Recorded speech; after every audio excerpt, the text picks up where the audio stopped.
Hi, Manties.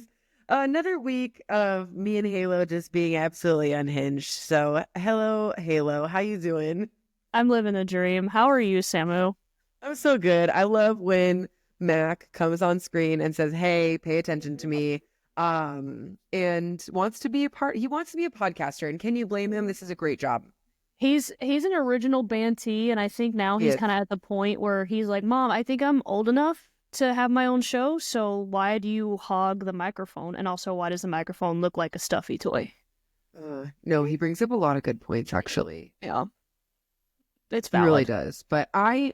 In other news, we've got a great guest today. I know you and I had a good time chatting with her, so I think our Banshees are going to be really excited to hear some of her really good nuggets of wisdom and advice. Yeah, really good perspective, I think, just on Yeah, no matter what your role is within the softball community. If you're a parent, if you're a coach, if you're a young athlete, if you're an older athlete, yeah, no matter how much experience you have, I think there's something really great that you can get out of this. And she's done yeah, so much just great work for mm, Team yeah, USA from top to bottom, a ton of experience. So I think there's a lot of great stuff that everyone's going to get out of this. yeah. I think so. And with that being said, let's just kick it off. Let's just go. I hope you guys enjoy banter amongst yourselves and have a really good listen. And we'll see you next time.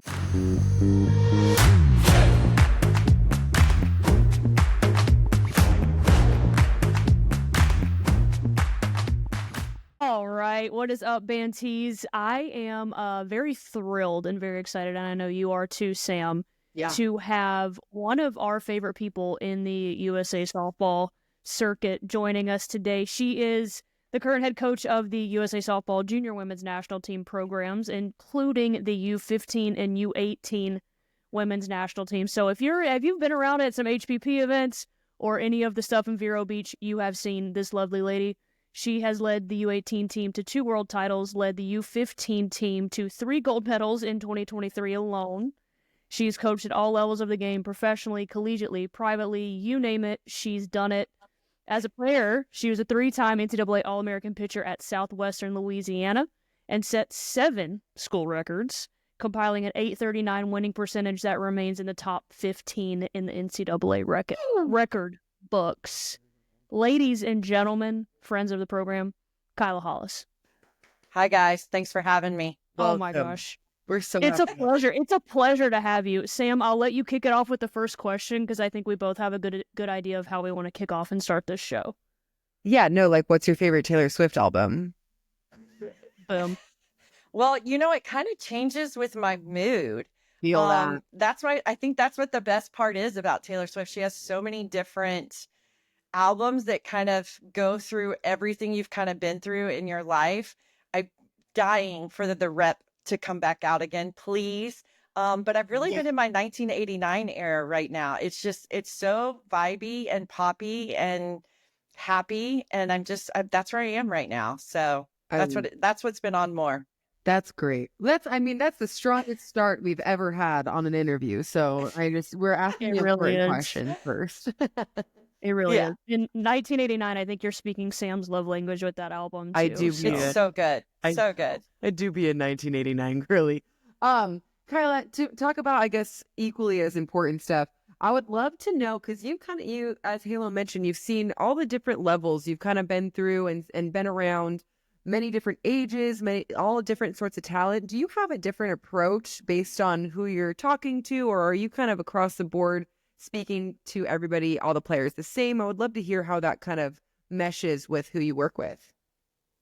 I think the content that we're always trying to get out is the same. When I'm talking to my young ones and when I'm talking to the older athletes, we want them to understand the game at its entirety, no matter how old you are, what we're trying to do. But how you present the information is how you kind of change. When you're talking to Yeah. a really high level athlete, you can talk about some of those intricacies of how you're going to do that. But when you're talking to a 7-year-old, you're going to explain what you want, but you're going to do it where you're given an analogy of, how you would do something else that's really simple, so it changes in how you present it, but not in the content at all. I love mm, that. I that's think that so makes a lot of good. sense. Yeah, that makes perfect sense. I would love to know, Kyla, just from kind of piggybacking off of Sam a little bit, you've obviously seen talent at the highest level at all of these different levels. One thing that Coach Murphy, when I was in school at Alabama, always talked about was the intangibles. And I would love to know, like, what are some of those intangibles that you see in younger athletes that translate to success as they work their way up the ranks to being on Team USA, on the Olympic team? That, and I will tell you, having been with the young, my whole life, I was always Division 1, played, coached, never saw another level. And leaving that and going down to the youth level and now seeing so much, it is really easy to spot that athlete, easier than I think people know. The first thing you notice is those kids love it. I mean, just their passion is easy to see. They want to be at lessons. They're mad when they have to miss it. I mean, I can tell you some of my athletes, their mom's like, she's sick today. She really wanted to come. She's crying. She's mad at me, but she's throwing up. And I'm like, please tell her to stay home. But I mean, it hurts them to miss something that they love so much. So that would be the first thing, just how much they love it. Second is just the competitiveness. If we say, hey, we're going to have a challenge today. I want you to hit this, or I want you to do this. I'm hard on them. If you don't win, you don't win, because that sometimes happens to us and we have to learn how to lose. But just the turn on moment that they have, that it's like, I'm ready for that. And I want that. And you'll see some of the other ones who they don't like to play those games. That's scary for them. So when you see just those athletes who love to compete, that's a clear sign of that's going to be a really successful athlete. And then I would say also the people who do things on their own, they're not being begged or pushed by their parents. Anytime I see those athletes that are constantly having to be pushed by their parents, those are the first athletes that I will tell you in college, they'll probably make about a year and they'll be quitting because they're burned out. So usually if they're self-motivated, you can see how much they love it and they do not shy away from competition. Those are going to be my most successful athletes whenever they're getting to college. I love that. Halo, that number one, that was a great question. Halo, well done. I'm ready to run through a brick wall. Yeah, no, too. I love that. Because what that says to me, if I'm thinking, if I'm a parent of a kid of that age, is that like there's not a cookie cutter answer, that it can be any kid. The intangibles can apply to anybody. And for me, somebody who has maybe a little bit of a different path, it means a lot to hear that people are looking for those things, and it doesn't matter what travel ball team they're on. It doesn't matter if they're on the biggest or the smallest. What matters is the kid. And have you kind of noticed that? I feel like I've noticed this, but do you feel like you've noticed that maybe the talent in those kind of kids are spreading throughout the nation rather than just really focused in certain areas? Yeah, definitely. It used to be, certain spots had all the talent, even in states, and now if you look Right. even at our national teams, I mean, we're getting kids from all over. I think the HPP program did a really good job of exposing that, where that was a little bit harder to see. But now when you're seeing those type of athletes come from all over the place, I think that's a testament to, it's not just where you're from, it's who you are. And it's how you do those intangibles, no matter where you're from, is what's going to make you a good athlete. And you just got to get in front of us, because once we see you, you know that you're it for us. And that's what we want. The pipeline to the women's national team. HPP has helped me find a new identity in who I am as a player. It's helped show how hard work pays off, and it's really got me excited for the future of our game, the future for me, the future for my fellow athletes, and for what I strive to do in the future in college, and then potentially with USA Softball in the future. Can you expand a little bit about, just for the listeners that are going to listen to this and be like, what the heck is the HPP? Can you give us a general overview from your perspective, one, and then two, could you explain why every softball player should participate in the HPP? Yeah, so the HPP from, when this was starting, I mean, if you go all the way back to when me and Kelly and Chris and everybody was just sitting around saying, how do we get this happening? Before we had a U15 team, before we had even the U17 team, the WBSC was trying to create younger levels of competition because they knew we were coming back into the Olympics. And that was something that when you're looking at all of these other countries, we are very lucky. Japan's very lucky. Canada, Australia, they're very lucky to have a good youth development program. They're structured, they're organized, and they're used to playing it at all levels. So we're the exceptions. But if we want this sport to stay in the Olympics, we have to get more countries having enough girls playing longer so that they can keep them not only interested, but keep them competitive.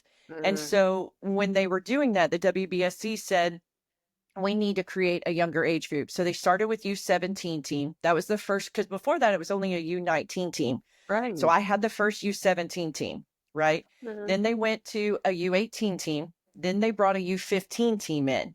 So we've kind of like, they've been playing around. And what we found is our process that we were doing before as they were selecting these junior teams, we were not identifying and we didn't know the best youth talent that was out there. It was very, very limited. And we wanted to make sure that we were able to get the best from all over the country. And so that's how the HPP program was designed. The first year it was rocky, right? It was during the pandemic. It was not easy to put that together. And we kind of found a way. And it's gotten better, I think, every single year that we've put it together. It's gotten larger. We've gotten kids that, I mean, there's kids on the list that I don't think anybody has heard of. Sometimes they get it like, how have we not heard of this kid? And it's like, because those are the kids who are coming out and participating that they would have never even known or heard of it had they not done it. They're just as good. They just weren't getting out into those areas to get seen. So what you have an option to do now is to go to the regional HPP event, try out. If your scores are within the percentage that you need to be in to make it to the next event, you will go to Vieira Beach and you will do our tryout for our national teams. And we will pick the best 13, 14, 15, 16, 17, and 18 if you're age eligible. And then from those pools of those top athletes, we will then, whatever event the WBSC says that we have for that year, we will pick our national team from those athletes that are age eligible. The only thing that I think sucks about all of it is we don't always have enough events for these great athletes to do. And I think that's the one thing that if we could do something ourselves or we could plead the WBSC to have more events, then it would seem more developmental at all levels. So that to me is the only thing that I think's missing on that, because we're identifying these great talents and we can't always use them because we don't have events that year. Right. But that's what the HPP event is. And I think, to me, if you are interested at all at ever wearing red, white, and blue, which I tell people all the time, it's the greatest thing in the world to put that on your chest. You have no idea what that is like to represent. You need to go to one of those events. It's not a money grab. It's not we're not, excluding people. We're not picking people over other people. It is straight numerically driven, where the testing is the same across the board.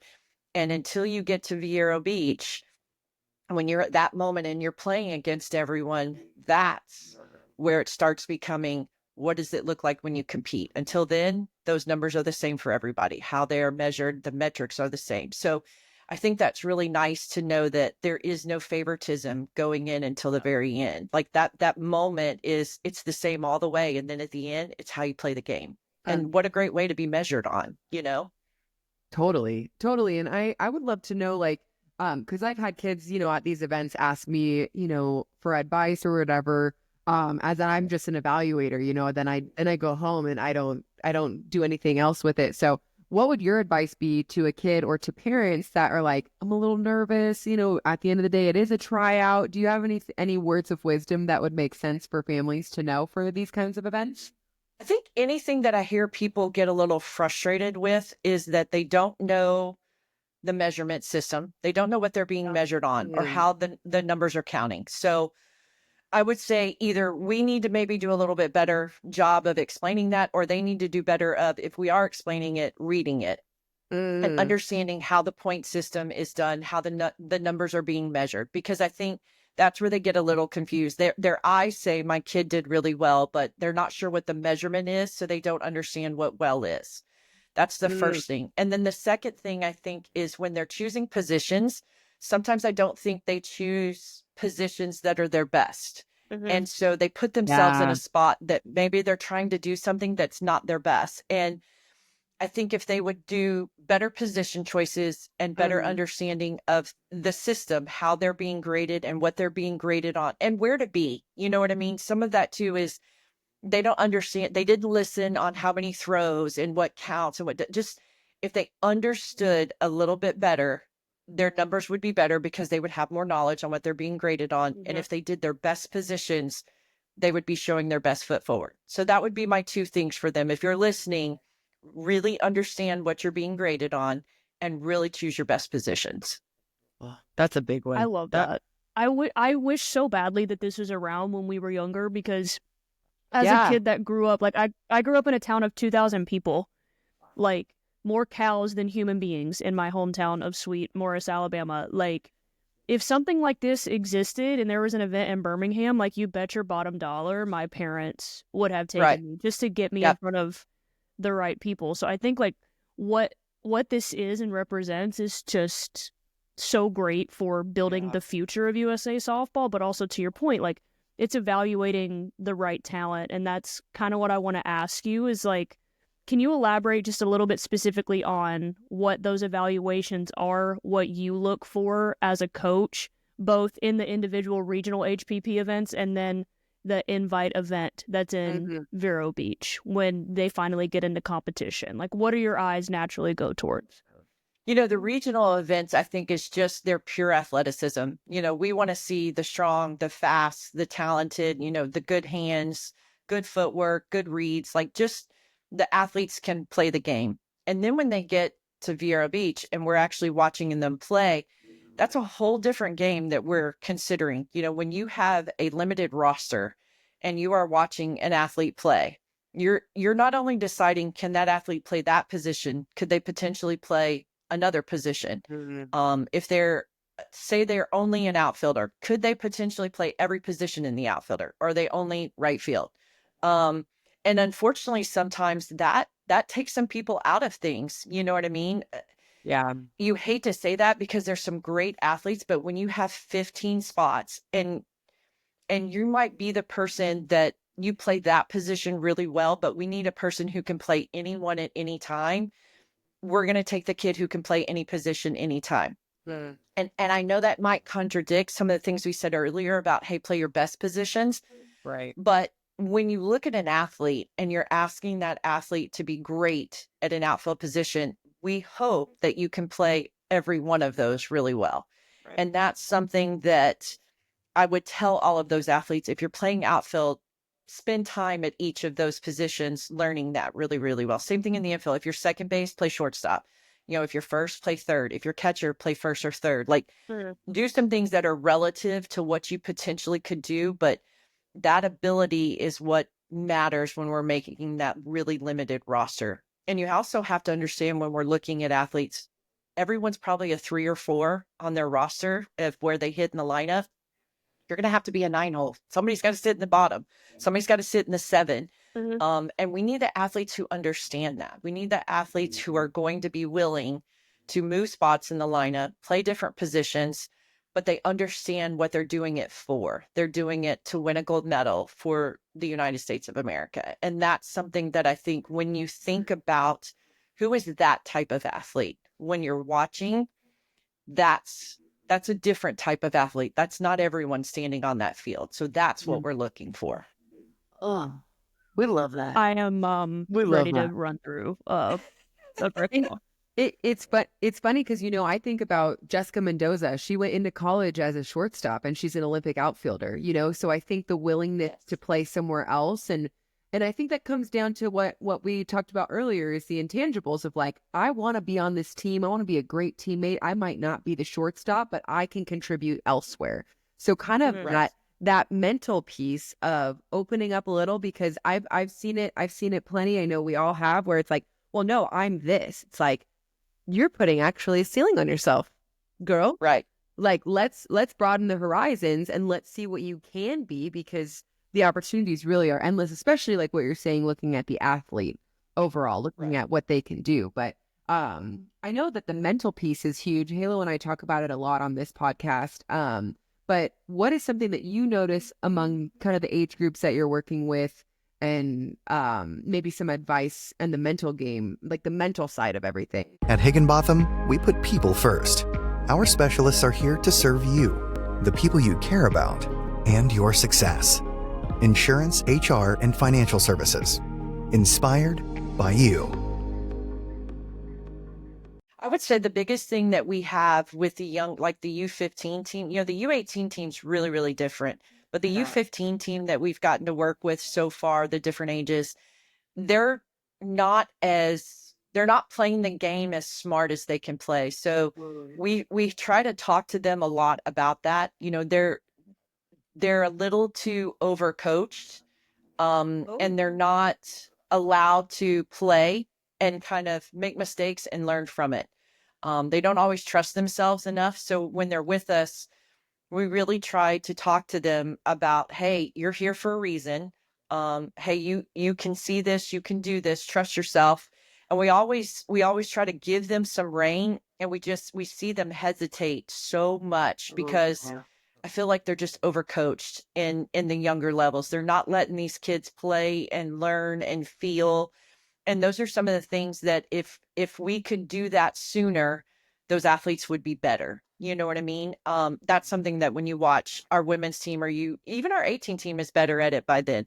But it's one of those things with those 15s. They want to be told everything. And this game is just so fluid. There's so many things that it's like, okay, here's a play, but there's 1,000 things that can go wrong. So you have to be able to adjust to that moment. And that's really hard for them because it's like the coach is yelling at them all the time. You have to do this, and they don't get any room. Yeah. And it's just, that's probably our toughest thing with them mentally, is just letting them be free and trust.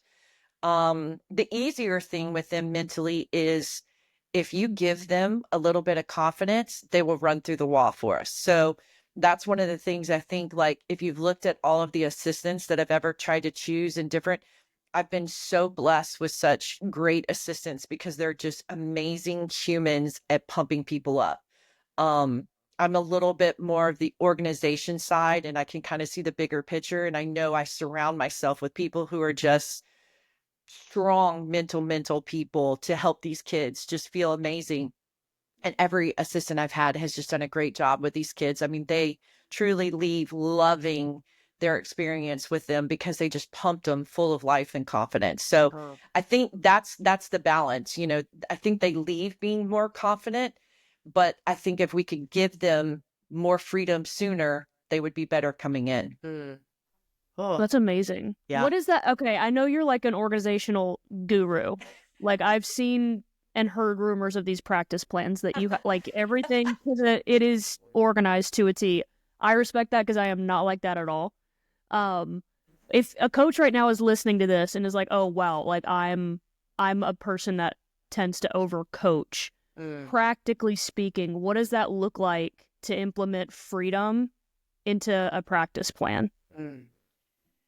So when we try to do it, especially with this team, like we talk a lot beforehand. So that's where we're getting the discussion in. So we usually have our meetings, how we have that morning meeting time that we're saying, this is what we're going to do. Especially with these younger ones, they're very visual. So we try to do a lot over video because they're glued to this 24/7. The more we can show them, the better they're going to be. We had to show them, here's how you line up to shake hands. Because when we tried it, we practiced it 1,000 times. They couldn't get it. We showed them a video. We were perfect. So we had to figure out real quick how they learned. So we do a lot more by video now with them. But so it's one of those things, we try to talk it over beforehand and let them ask 1,000 questions, because they will not ask anything in the heat of the moment. And we want to try to create those moments where they can ask a lot of questions, so that they kind of are thinking ahead of time. And then when we go out and we're practicing, if we kind of see something going on, we'll stop and we'll be like, okay, let's talk this over for a minute. Where were we? What were we thinking? And we give them time to talk. Like, well, I thought you said this. And it's like, okay, yes, but, right? Here's that moment that it's but. We want you to be free. and they're kind of like, oh, but you said, and it's like, okay, but there's other times. So it's kind of like that moment where they have to learn. And those first few days they're so rigid. And so we try to have to stop and let them be a little free and talk those things over a little bit. And then we kind of get them to understand. We try to do the same thing a lot, so that they're starting to see it and process it. And so the more we do a lot, then they're starting to get it. And then they start seeing where they can be, and it's okay. And then that little becomes more free, and then we've got it and they don't have to overthink about it. So that's why we kind of structure it that way. So that if we're a little bit more consistent in what we're doing every day, then we're going to be more consistent in our understanding, and then we can be more free in how we're attacking it. You know what I mean? So that's kind of our process to it a little bit. I love that so much. Let freedom ring. Yeah, and it's Yes. so important. Halo and I talk about this all the time, when you can tell when you're watching, especially watching college softball, which we're so happy it's February and we get to watch so much of it. Yes. And when you can see, like, oh man, like, she could have taken an extra base there if she would have made the decision on her own, or like even just coming up firing with the ball instead of having to look and assess the situation first. Like, thinking on your own is such a big part of the game. And I think you watch the best of the best, you watch the pros, you watch the Olympians, and they're thinking on their own. They've got that freedom to make their decisions, and that comes from having done it for a long time. So I love to hear that. I mean, Halo and I might be err a little bit on the old school side, and I think where we did have a little bit more of that, and there's so much with data and analytics and Yes. so much more that can make these kids just so good. But then there's that line of like, but we can't take this out.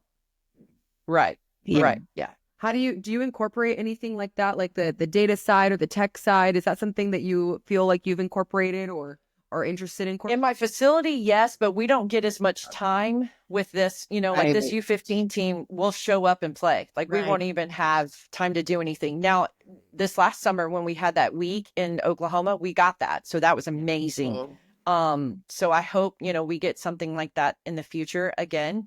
If we're able to keep doing that, but that to me was something that was a life-changing week, I think, for those athletes.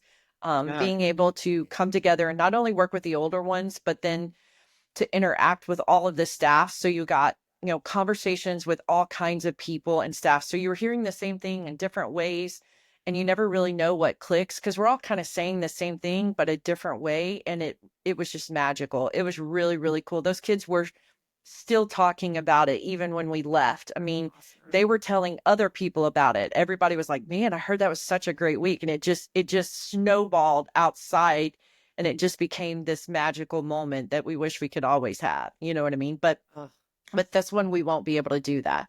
Now, a couple of some of the athletes, if they're near us, they'll come like to my facility and they can hop on Rapsodo and stuff, but it's pretty rare when we get that chance. Dang. I remember Halo and I talking about it after that week, after they got to practice with the big girls. And I just think of little Sam getting to go out there and like practice next to someone like that. Like, oh my God, what an opportunity. Like, yes. At first they were so scared. We're like, go. And then they're like, she was so nice. And I was like, they didn't speak to us for like the first yes, they were terrified. They're like, they terrified.